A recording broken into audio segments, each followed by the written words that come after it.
अस्सलाम वालेकुम और हमारी आज की गुफ्तगू में खुश आमदीद। ज़रा सोचिए, पाकिस्तान में आपका शनाख्ती कार्ड ये सिर्फ एक कार्ड नहीं है, ये आपकी पूरी ज़िंदगी की पहचान है, आपकी ज़िंदगी की चाबी है।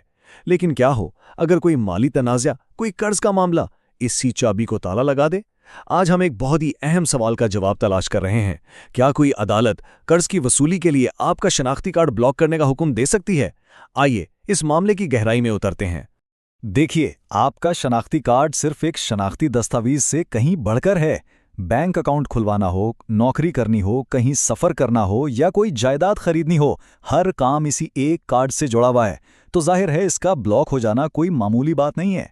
ये तो किसी भी इंसान की ज़िंदगी को एकदम वहीं का वहीं रोक देने के बराबर है। तो सबसे बड़ा और असल सवाल यही है कि क्या कानून में ऐसी कोई गुंजाइश है? इसका जवाब हमें सिंध हाईकोर्ट में पेश होने वाले हकीकी केस से मिलेगा। ये केस ना सिर्फ कानून की बिल्कुल साफ वजाहत करेगा, बल्कि ये भी बताएगा कि हमारी अदालतें ऐसे हसास मामलात को किस नज़र से देखती हैं। तो आइए इस केस की तफसीलात को समझते हैं। ये मामला अस्करी बैंक लिमिटेड और एक कंपनी AH इंटरनेशनल के दरमियान सिंध हाई कोर्ट में सामने आया। बज़ाहिर तो ये कर्ज की वसूली का एक सीधा साधा केस लगता था, लेकिन इसमें कुछ ऐसी कानूनी बारीकियां छुपी थीं जिन्होंने इसे हम सब के लिए एक बहुत अहम मिसाल बना दिया। आइए देखते हैं कि आखिर इस केस में हुआ क्या था। और यहाँ इस केस की सबसे पहली और सबसे फैसलाकुन गलती सामने आती है। बैंक ने अदालत में कर्जदार का पता गलत दर्ज करवा दिया। मकान नंबर 83 यानी 83 की जगह 3 यानी 03 लिख दिया। अब ये बज़ाहिर एक छोटी सी टाइपिंग की गलती लगती है, लेकिन ये बहुत बड़ी साबित हुई, क्योंकि इसका सीधा सीधा मतलब ये था कि कर्जदार को कानूनी नोटिस कभी मिला ही नहीं और वो पूरी अदालती कार्रवाई से मुकम्मल तौर पर बेखबर रहा। यहाँ अदालत ने कानून के एक बहुत ही बुनियादी और पुराने उसूल का इतलाक किया। वो उसूल ये है कि कोई भी शख्स अपनी ही की हुई गलती से फ़ायदा नहीं उठा सकता। क्योंकि गलत पता बैंक ने दिया था, तो अदालत ने फैसला दिया कि इसकी सज़ा कर्जदार को नहीं दी जा सकती। ये वाक़या हमें सिखाता है कि कानूनी दस्तावेज़ात में एक ज़रा सी गलती भी कितनी भारी पड़ सकती है। यही वजह है कि लीगल ब्रिज LLP जैसी फर्में हमेशा इस बात पर जोर देती हैं कि दस्तावेज़ात को इंतहाई एहतियात से तैयार किया जाए, ताकि ऐसे मसाइल पैदा ही ना हों। अब ये केस एक और भी दिलचस्प मोड़ लेता है। बैंक ने शनाख्ती कार्ड ब्लॉक करवाने के लिए जो कानूनी दलील इस्तेमाल की, वो एक ऐसे कानून से ली गई थी जो सूबा सिंध में लागू ही नहीं होता था। और यही नुक्ता इस केस में बैंक की सबसे कमज़ोर कड़ी साबित हुआ। यहीं पर केस का सबसे बड़ा कानूनी मसला खुलकर सामने आ गया। बैंक ने खैबर पख्तूनख्वा में लागू होने वाले कानून का हवाला दिया, जो वाकई शनाख्ती कार्ड ब्लॉक करने की इजाज़त देता है, मगर मसला ये था कि ये मुकदमा सिंध में चल रहा था और 18वीं तरमीम के बाद हर सूबे के अपने सिविल कवानीन हैं। सिंध के कानून में ऐसे कोई शक, कोई गुंजाइश सिरे से मौजूद ही नहीं है। इसलिए अदालत ने बैंक की इस दलील को मुकम्मल तौर पर बेबुनियाद करार दे दिया। सूबाई कवानीन के इसी तरह के पेचीदा फ़र्क को समझने के लिए लीगल ब्रिज LLP जैसे कानूनी माहिरीन की रहनुमाई बहुत ज़रूरी हो जाती है। तो खुलासा यह है कि अदालत ने बैंक की तमाम कानूनी दलीलों को एक एक करके मुस्तरद कर दिया। अदालत ने बिल्कुल साफ लफ्ज़ों में कहा कि ना तो खैबर पख्तूनख्वा का कानून यहाँ लागू हो सकता है और ना ही सिंध के अपने कवानीन में शनाख्ती कार्ड ब्लॉक करने का कोई जवाज़ मौजूद है।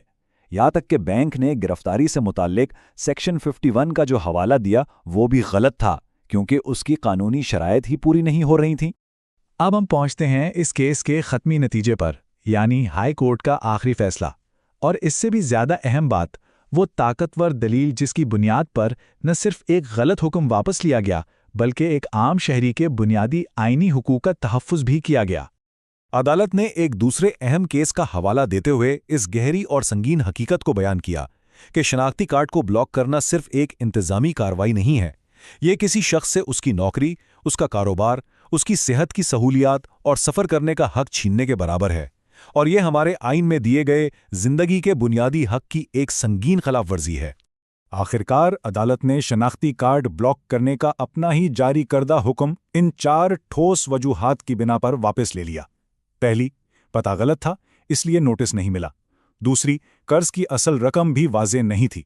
तीसरी और सबसे अहम, सिंध के कानून में ऐसी कोई गुंजाइश ही नहीं है। और चौथी, अदालत को शुरू में इस मामले पर कानून के मुताबिक सही तौर पर आगाह नहीं किया गया था। इन नुकात ने केस का रुख पूरी तरह बदल कर रख दिया। अब सबसे अहम हिस्से की तरफ आते हैं। اس پورے کیس سے ہم کیا سیکھ سکتے ہیں اور ہم اپنے آپ کو ایسے قانونی مسائل سے کیسے بچا سکتے ہیں؟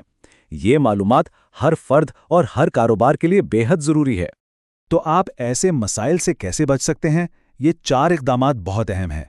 اپنی دستاویزات کو ہمیشہ 2 بار چیک کریں کہ وہ درست ہیں۔ اپنے صوبے کے قوانین سے باخبر رہیں۔ کسی بھی قانونی نوٹس کو کبھی بھی ہلکا نہ لیں اور فوراً جواب دیں۔ اور سب سے اہم، جیسے ہی کوئی مسئلہ نظر آئے فوراً کسی قانونی ماہر سے رابطہ کریں۔ ان معاملات میں لیگل برج LLP جیسی قابل اعتماد فرم سے بروقت رہنمائی آپ کو بہت سے تنازعات سے شروع ہونے سے پہلے ہی بچا سکتی ہے۔ ہمیشہ یاد رکھیں، پرہیز علاج سے بہتر ہے۔ خاص طور پر جب مالی اور قانونی معاملات پیچیدہ ہوں تو ایک اچھے وکیل سے مشورہ لینا کوئی اضافی خرچ نہیں، بلکہ یہ آپ کی حفاظت اور سکون میں ایک سرمایہ کاری ہے۔ لیگل برج LLP جیسی فرموں سے پیشگی مشورہ آپ کو مستقبل کے بہت سے بڑے نقصانات سے بچا سکتا ہے۔ اس گفتگو کے اختتام پر یہ ایک سوال ہے جس پر ہم سب کو سوچنا چاہیے۔ کیا ہم نے اپنے ذاتی اور کاروباری قانونی معاملات کو محفوظ بنانے کے لیے واقعی مناسب اقدام کیے ہیں؟ کیا ہماری دستاویزات مکمل اور ہر لحاظ سے درست ہیں؟ یہ غور کرنے کا ایک اہم موقع ہے۔ تو آج کی گفتگو کا خلاصہ یہ ہے کہ کم از کم سندھ میں عدالت قرض کی وصولی کے لیے آپ کا شناختی کارڈ بلاک نہیں کر سکتی۔ یہ کیس ہمیں سکھاتا ہے کہ صحیح قانونی کارروائی اور مکمل درست دستاویزات کی کتنی زیادہ اہمیت ہے۔ ہمارے ساتھ رہنے کے لیے آپ کا بہت شکریہ۔ اس اہم معلومات کو دوسروں تک بھی ضرور پہنچائیں اور ہمارے چینل کو سبسکرائب کریں۔ اور یاد رکھیں، لیگل برج LLP جیسے ماہرین سے پیشگی قانونی رہنمائی حاصل کرنا ایک ذمہ دارانہ اور دانشمندانہ قدم ہے جو آپ کو مستقبل کی پریشانیوں سے محفوظ رکھتا ہے۔ السلام علیکم اور ہماری آج کی گفتگو میں خوش آمدید۔ ذرا سوچئے، پاکستان میں آپ کا شناختی کارڈ یہ صرف ایک کارڈ نہیں ہے۔ When the world needs protection, it chooses Legal Bridge Corporate Law Firm. Build strong. Grow global. Start today.